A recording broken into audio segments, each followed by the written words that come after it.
I have the power! I don't have my power sword with me, though. But anyways, hello, I'm Minus Fox, right? So, day and night, Fox. I finished, last night, actually, I slept and woke up, watched He-Man, Masters of the Universe, the reboot. The new, I would say the new reboot, but the new reboot that isn't the 2000s one, and not Revelations, which isn't a reboot, but actually a continuation of the original cartoon. This is the actual reboot. So again, it's not the continuation of that, not that reboot, a new reboot, which it's a CG one on Netflix. Which also this one doesn't have DreamWorks on it, I noticed. So I'm like, all right. So I guess Mattel's like, nope, She-Ra you can have. We're gonna take Masters of the. We're gonna keep Motu, which it's really funny because there's a point in this reboot where they go, yes, Skeletor is in the Fright Zone. And I'm like, I thought the Fright Zone was on Etheria. I didn't. I think in both versions, I'm pretty sure in the original version it was in Etheria still. But okay, you know what? I ain't gonna complain. Yeah, so that was that. Let me get my notes out real quick because I took a ton of notes. First off, I liked it. I love this a lot. I love this a lot. Any problems I had with this show, it was kind of, I either grew to like it or it was just like, okay, it just looks weird in this character's hands rather than this character's hands. Like, He-Man's power sword in this, it's cool, like how big it is and all that stuff, but when, like, there's some bits where a character picks that sword up like it's nothing, and I'm like it's the same thing that happens in like Final Fantasy VII Remake, where, you're like, okay, Cloud probably is the only person who can pick this damn sword up, unless, someone's super powerful, and then, what is his name, Rufus walks in just holding it in one hand, or, T-Vi I could probably understand actually be able to hold it. But yeah, it was just kind of like, okay. Like, the sword of power is so big. It also kind of looks like a toy. It very much looks like a toy. It looks like a giant Lego toy. Like, it kind of looks like when you see, like, the Lego characters and they have, like, I don't know, a lightsaber, but, like, the lightsaber's, like, half their body, like, the handle bit, and then, like, then you have the blade come out, which makes it even longer. It kind of looks like that, but even then, like, I was like, okay, when He-Man wields it, it looks pretty good. The art style I actually really liked. The CGI.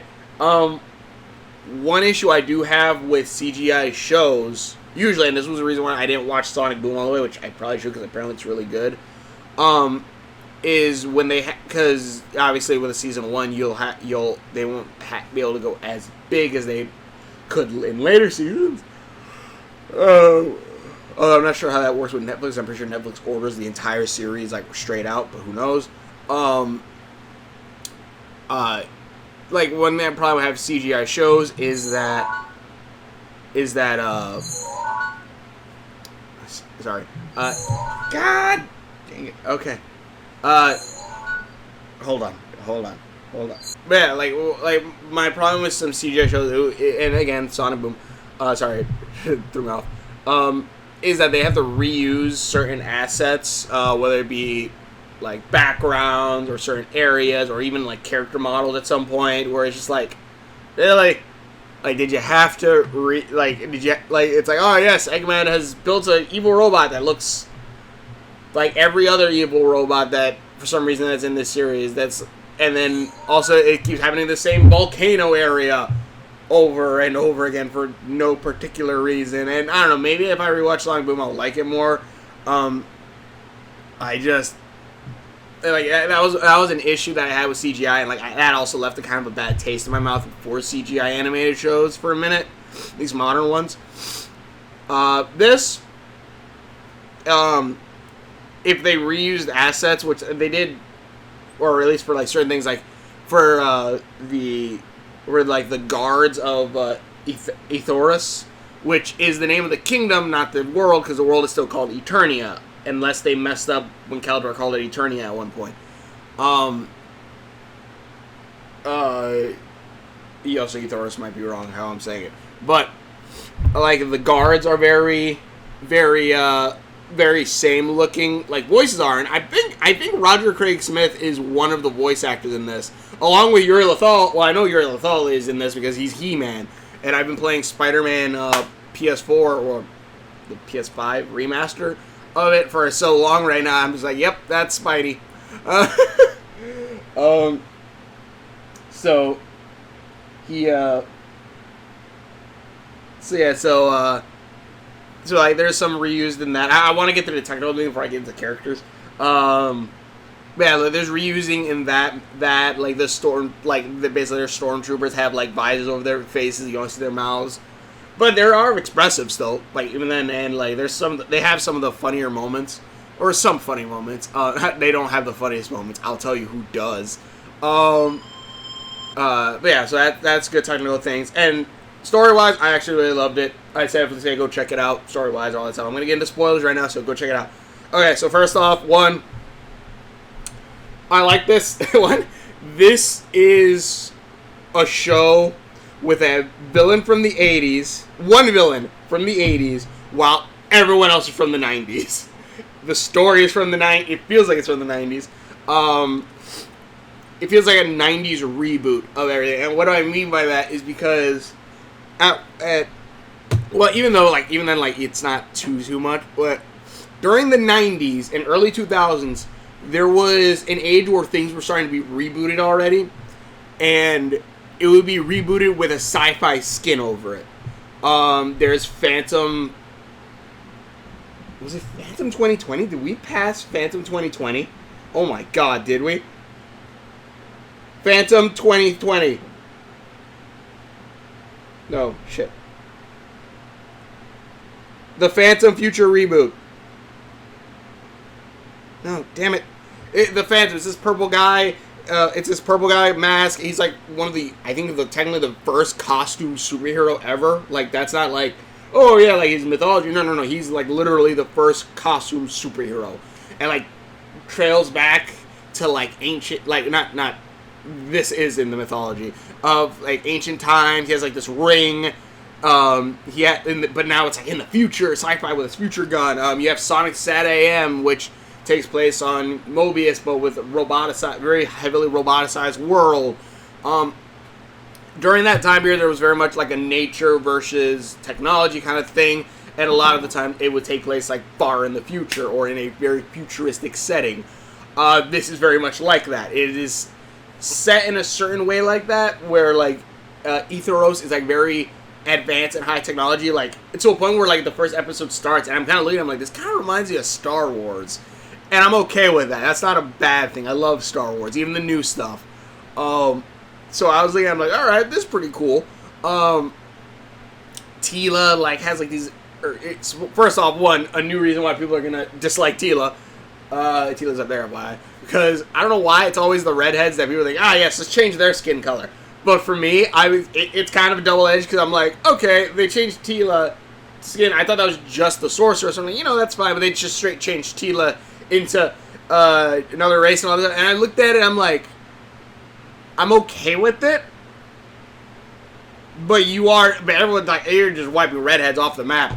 But yeah, I was looking at it, I'm like, I'm still okay with it because, one, I love Teela in this.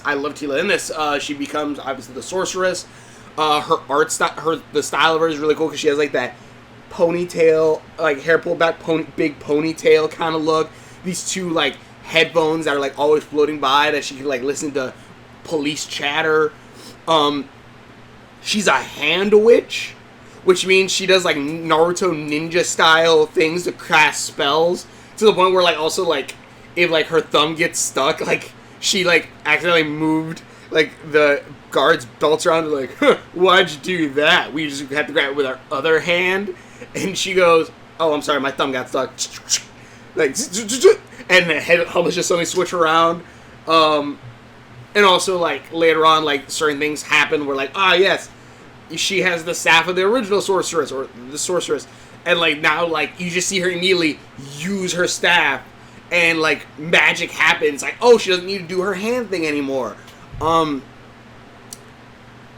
And then like Evil Lynn's like a word sorceress who has to say things, but like it's like you're a word witch, you're a hand witch, and I'm like I love the simplicity of that.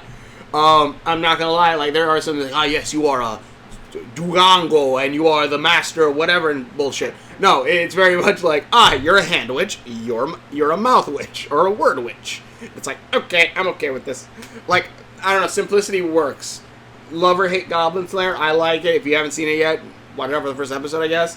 Even then, but don't watch it if you get triggered over some very bad things. Like, just FYI on that show. I love Goblin Slayer, but yeah. But it's like, yes, who are you? The Goblin Slayer. Who are you? Priestess. Who are you? Knight. Who are you? Shaman. Like, shit, like stuff like that. I like, I love when it's so simple in that note. But, yeah, Tila I liked. I'm sure some people get mad over her color, like her skin tone change, but I liked it. White hair, all that stuff. I really liked her design. I love the cybernetic, like future ninja look that she very much gives off. And she's a thief, which I love. I love thieves. Sly Cooper being one of my favorites. But yeah, so that's cool. Evelyn, like they kind of set everyone up pretty nicely. Where Evelyn and Trapjaw, I don't remember what his actual name is, Adonis, and Trapjaw, like Trapjaw has his apprentice Duncan, who later on becomes Man-at-Arms. Tila and Evelyn, I'm not entirely sure if Tila works with Evil, if Tila is like Evelyn's, or her name's Evelyn now, apprentice, or if it's actually like. I'm trying to think of the thing. Or if it's like they just hire for this job. Because it all starts with them sending Tila into the castle. Or into the, not Castle Grayskull, the Castle of Etheros to steal the sword. Which again, heavy, big looking, heavy ass sword. Which later on at some point some characters try to lift it. And it seems heavy. Like, and like, yeah, she's like, alright, well I gotta take this sword. She grabs it. But then a voice in her head which she says has been with her forever just goes, yes. Take your sword to the champion. And she goes, what champion? And basically, this leads them to... Basically, this will eventually lead to finding Adam, who's living... Who first off, I love the bait and switch in the show, even though I probably should have saw it coming. Because it cuts to Adam, who's living in the... who's living in the forest. I'm not going to go over the entire show, just a few little tidbits. Who's living in the forest with... who's living in the forest, who's trying to get like this kitten that's almost fallen off of a ravine and stuff, helps it, and the kitten's like really scared and shit, and I'm just like, okay, is this Cringer? And like eventually he's gonna grow up, and like we're gonna get a time skip, we're gonna see bigger Cringer. No, it's not. He saves the cat, his friend Crash, who is Ram Man in the original one, Ram Mam in this one, which I'm gonna say I like. This character, I don't know, I haven't seen the original one or the reboot in a while, but I'm gonna say I like this Ram Man better than because there's like, oh yes, I hit things with my head. Her, it's like, yes, I hit things with my head, but I hit them with, I also like all my powers are around giving me more and more momentum, so that way I can hit things even better, and the point to where I start turning into Sonic the Hedgehog, because Sonic the Hedgehog fans, yes. They're in Amphibian, they're in He-Man. That'd be cool if that's true. I know in Amphibian that is the case, because there's too many Sonic the Hedgehog references in there. But, yeah, so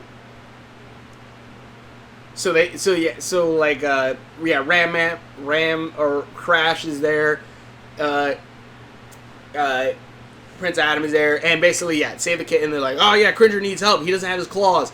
And because Cringer got his claws taken away, like, apparently because he didn't fight in a battle pit, and I'm like, okay. And shit just goes off the rails, eventually they find out, one, I want to know more about this tiger tribe, because the tiger tribe is full of talking tigers, as well as actual people. And, like, there's a whole custom where, like, oh, yes, you need to wear your stripes, where, like, they wear, like, shirts kind of like this, but then have, like, stripes on them, or like they get like tattooed stripes on for like, I guess if you're part of the clan, for the people at least. And Prince Adam has like this golden bracelet. Like, I don't want to take this off. First off, I didn't see how the hell he's gonna take it off because it looks like it doesn't come off.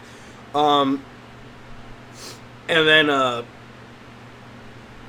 but yeah, basically, eventually, he gets the sword. It's like, oh, I have the power.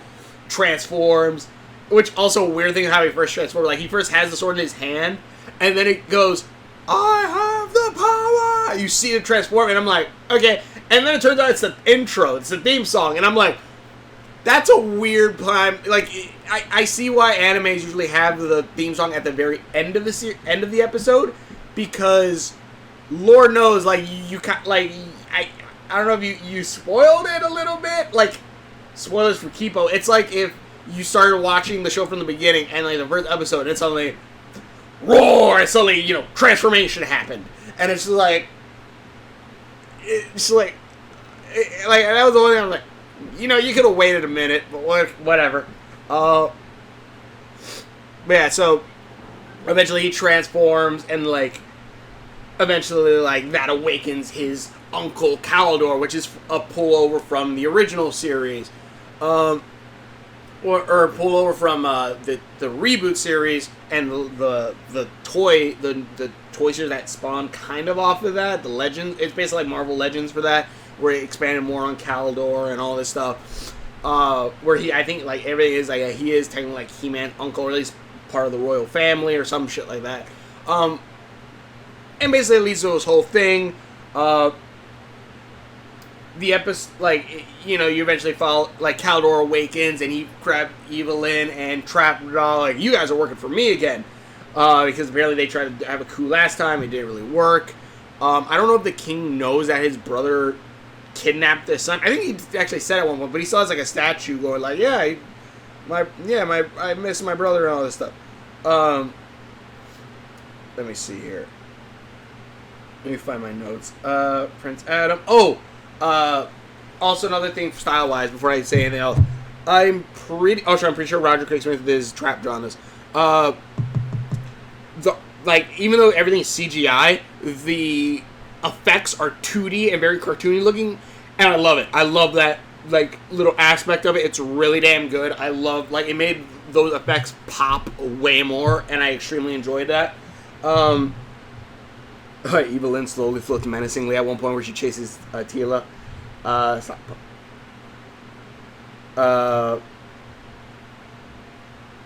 Let me see here. Oh yeah, Randor says my only son at one point. He-Man's dad. I'm like, well, I guess She-Ra's not gonna be in this. It'd be cool if she is. They don't talk about the mom. Maybe the mom left with She-Ra. I don't know. I doubt it. I would love if that was the case. Because again, I would love to see She-Ra in this, and I would love to see He-Man in She-Ra. And here's the thing. And again, story-wise, I really love it a lot. Character-wise, I love those characters a lot, especially when they transform. They're really badass. I'm sorry, I pretty jumped off. Sorry. But, the characters are all cool, and they slowly learn, Duncan, immediately shows, yeah, I'm not cool with burning people. Crash kind of has this cool thing where, she's wearing, this sci-fi star helmet, and it's because, that was her dad's, has this gem smashed into it, and there's a whole backstory with that. Adam, thinking, I feel like I need to do more, and, eventually he, he finds out, yes, I'm He-Man, and, for that, Skeletor, or Skeletor in this, that's where I was at. Skeletor is really cool. He's very, evil and menacing. He's I need to fix myself because I fucked up, and my hand is now a skeleton. And this leads through some things that happened in his past with Adam, and eventually will lead to things in the future, where he, at one point, is I'm going to harness the power of Grayskull. Doesn't work out for him. And he comes out as it, and then later on, and again, he's very, the calm, knowing kind of character, yes, hello, nephew. Evil, kind of, subdued evil, yes, I want to rule the world, all this stuff. Then a thing happens. I don't want to spoil too much of this show. And then he just straight comes out, yes! Screw Castle Grayskull! I will control the havoc! And he just completely goes off the rails insane. And I love it. He is... go see the show. I loved it. There's a bunch of different things I love in this. Like, and also, like, everyone has a good snarky remark. Before he even becomes Skeletor, at one point he, like, talks about, like, oh, yes, don't you want to save this of your friends? And then he goes, and last but not least, looks down at Cringer, and Cringer goes, last but not least, what? And Skeletor goes, oh, nothing, you're a talking tiger. That's kind of amazing. You're a talking tiger. That's kind of amazing. Let's see here. 90s reboot. Oh, yeah, they set up the merfolk and the avian flying people. Snake Mountain. I need to bring that up. But yeah, it's like, and I'll bring it up with Skeletor because Skeletor's ready to take a good chunk of this. Skeletor is badass. I love Skeletor in this. He is funny. Again, he's insane. Everyone else is like, what he is. There's two ways I can describe him. He's the green guy from the Black Cauldron, Disney Black Cauldron, as well as the Horned King merged together, or he's Lord Hater from Wander Over Yonder, which is funny because Lord Hater is pretty much a parody of Skeletor. But if he actually commanded evil and actually had evil plans, that is what Skeletor is in this, and it is amazing. Skeletor is he is a smartass. He is, like, completely off his rocker. Like, again, of the whole subdued, like, yes, I'm a very complicated and demanding evil. She's just going, just going to a point where he tries to kill He-Man a few times already. And at one point sees He-Man coming up on Battle Cat and goes, I want a Battle Cat for my birthday! Or goes, excuse me, He-Man, or pardon me, He-Man, but why won't you stay dead? Like, I love that. And back to the technical issue, the facial expression on all these characters are so damn good. It's very Disney-esque, and that's not, again, not a bad thing. I love that. They're very, like, you have little tid things, like, a character will go, you'll have, like, the little look and then look again, like, what? Or, like, you'll have the little brow. You'll have, like, one character, like, always has this kind of smirk kind of look. Even when he transforms into someone else. Like, it's really damn good.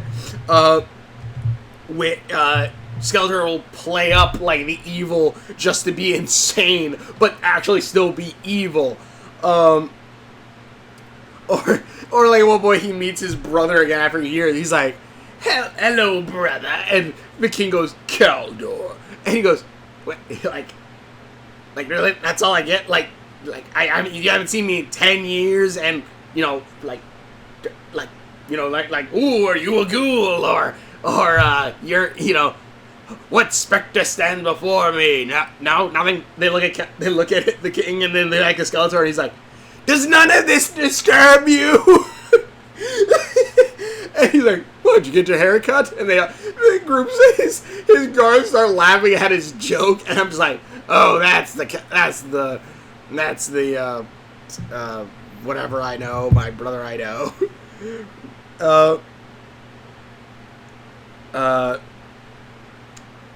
There's even a point where it's I'm sure this is the reason for it. Because there is a point where Skeletor starts talking to He-Man through the Snake Mountain, going, hello, He-Man! And, like, and you see the eyes light up for the snake and everything. Also, FYI, the Snake Mountain looks freaking badass in this. I love it. Especially Grayskull. God, Grayskull looks amazing. And, like, even, like, they made it to where, like, you go inside Grayskull, like, it's, like, bigger on the inside kind of thing, where it looks like space and shit. It's really freaking cool. And design-wise of characters, like, the Sorceress very much seems like they're connected to Castle Grayskull, where, like, when they use magic, it looks like a beam of energy coming off of them that's inside Castle Grayskull, or, like, the wings are, like, space and stuff like that. It's really badass. But yeah, Skeletor started talking through a microphone inside Snake Mountain to talk to He-Man, and at one point, He-Man's like, hello, Kaldor. What? I can't hear you. He's like, hello, Kaldor. Oh, wait, speak louder. Hello, Kaldor. Hold on. I have a microphone. I'm just like, and that is a reference, at least, not that segment, but talking through Snake Mountain through a microphone is a reference to the original Snake Mountain, because in the original, or at least the playset, because the playset had a microphone that you could talk through, and like it'd be the voice of Snake Mountain. Sorry, Matt, because out of all the recordings that I did today, or this recording, out of just all the recordings I've done, this I think has the most interruptions in between them. But yeah, like the talking through Snake Mountain thing was like, like that's a cool reference back to that. Also a cool thing, the toys are apparently, I don't know if the toys are out yet. I tried to look for them because I kind of want to get them. And at least I want to get Skeletor. I want to get Skeletor, He-Man, and Snake Mountain itself. Eventually, if they ever get Teela out, I want her. But yeah, like I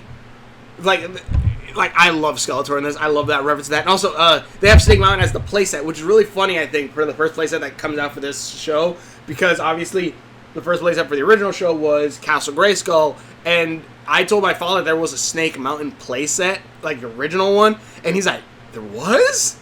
I'm like, yeah. I found out that because of, like, Mattel and stuff like that. Like there's the Origins, not the Origins one. There's whatever the Marvel Legends version of He-Man is. There's that version, and then there's the original Snake Mountain one. And it's like, all right. I'm like, that's cool. I'm like, I kind of want that at some point in time in my life. But yeah, they have a Snake Mountain for the reboot, and I'm like, I kind of want to get it, if only for, that way I can have on one side Castle Grayskull, and the other side Snake Mountain. But, especially, oh my god, the Legends one looks fucking ridiculous. It's like huge, it looks really cool in detail. I'm like, that looks badass. So does the Castle Grayskull with that one, too. Which, this Castle Grayskulls are already kind of big. That one apparently is way bigger. But yeah, I like this. I like this show a lot. I will say some things like He-Man's sword being golden on the hilt and then the blade being silver. Like, I've seen, like, because I've looked up, like, how would He-Man look in She-Ra S-Pop style? Some of them look good, some of them don't, but one thing I actually really liked, that at least they kept with it, and like even the toys kind of follow this, the original toys, is that He-Man's sword is silver, while like She-Ra's sword is gold. And I kind of liked that differentiation between the two. This one, it has the gold hilt with the blade, which is very much looks, I want to say it looks similar to She-Ra's one. By God, if they do a crossover with S-Pop, I would love it. God, how would She-Ra look in this one? Like, because the girls here are very thin, so like I wonder how like she would look, because she has muscle in like the S-Pop. But anyways, yeah, like I like this. I like this show a lot. It leaves at a pretty good cliffhanger. I don't want to spoil it too much about the story. The characters are all fun. Like, the evil bad guys are very evil. Like, Skeletor is evil as well. And I looked up some interviews about it, and somebody said, like, yeah, you understand Caldor and, in extension, Skeletor, but you also know that you don't want to see him turn good. You don't want to see, like, him be a good guy. Like, this is very much like, yeah, he has the grace and gravitas at the beginning, but at the very end, at the end of the series, or this episode, he is evil. He is straight evil. There is no redeeming him. He is a bad guy. He is a evil bad guy. He is very Disney-style, like, old Disney-style bad guy. There's no, like, oh, yes, my horrible backstory, stuff like that. Like, there is kind of that in the beginning, but as soon as he becomes Skeletor, he's like, screw that noise, I'm insane! And I love it. I love it so much. The other character is a quick thing. Adam, he is very standard kind of hero. Not standard. Like, he's like, I want to help people. And, like, there's a whole thing with him and his dad. Will his dad, like, accept him, especially with, like, using the power of Grayskull apparently is bad. I liked that He-Man could share his powers with all of his friends. And then eventually each of their powers kind of each of their items, even, like, for Skeletor, it's the same thing, too. Their weapons that they're chosen that are connected with the magical weapon of each of them, which they kind of connect back to the original toys again, where like, yes, the power sword is what you use to open Castle Grayskull. It is used in this as a key to unlock the Fine Castle Grayskull again as well. The Havoc staff is almost like paired with the power sword. And, like, they're both, like, artifacts from Grayskull. King Grayskull is a thing in this universe, too. And I'm like, hell yeah, that's cool. I want to see that when he pops up. if he pops up. Hell, we could get we could get a prequel series. When the characters transform, they become like more classic looking, but also being a very new design. For Trapjaw, Evelyn, Beastman, which he has like the most like biggest design change from like the scrawny like to bigger. I am this. This is me. And the other's like or like I don't remember his name. But let's just go with Carl. He's like, Carl can control beasts, and Skeletor goes, "Who's Carl?" and goes, "Carl is Carl." He's like, "Oh, you are okay. I like you." Skeletor has another character I would describe him similar to is Hades. Like he has like he's evil and he's way evil. He's insane evil, but he has charisma with his evil that I love. Like there are points where like people have said like, oh, like, you know, a good villain, like you'd like to see them on screen and like all this stuff, and I'm like I can kind of get that with some villains, but I never could get that with too many of them. Skeletor, yes, like the reason why I'm so gloating about him, because yeah, I love He-Man. Like Teela, out of all of the Masters of the Universe, I want to say Teela's probably one of my favorites. Teela and Battle Cat, because Battle Cat I actually really like the older father big cat kind of like trope. Fathered big cat trope, which he's like he calls Crash and Adora his cub, or Adam his cubs. He, like, you know, there's a whole thing with him why he doesn't have claws, and eventually like Duncan makes him new claws. Man at Arms makes him new claws, which are badass. And then there's like a point where him and Adam first met, and like Adam falls off riding him, but then like, you know, at the end, like, you know, they're transformed, and Battle Cat grows big. Like, these tigers are already big. He grows even bigger, like almost like not kaiju size, but like he grows pretty big. And at one point, like He-Man gets on his back, and Battle Cat goes, "Hold on," and He-Man goes, "Always," and you know, they ride off and stuff. I love that. There's again the whole thing with Crash. I like where her powers are based around more momentum. Duncan is more about creating things, and also each of them has a superpower. Like a special ability, like an anime special ability that's like a stock animation kind of thing, like very like Pokemon, like Thunderball, and it's like the same animation. Sounded like that, but it still was freaking cool. And I'm like, you know what? I'm okay with this, because again, it's very me, that 90s vibe, and I'm like, yeah, I'm liking this. I'm liking this a lot. And like, it wouldn't be surprising if like these were 90s kids who made this.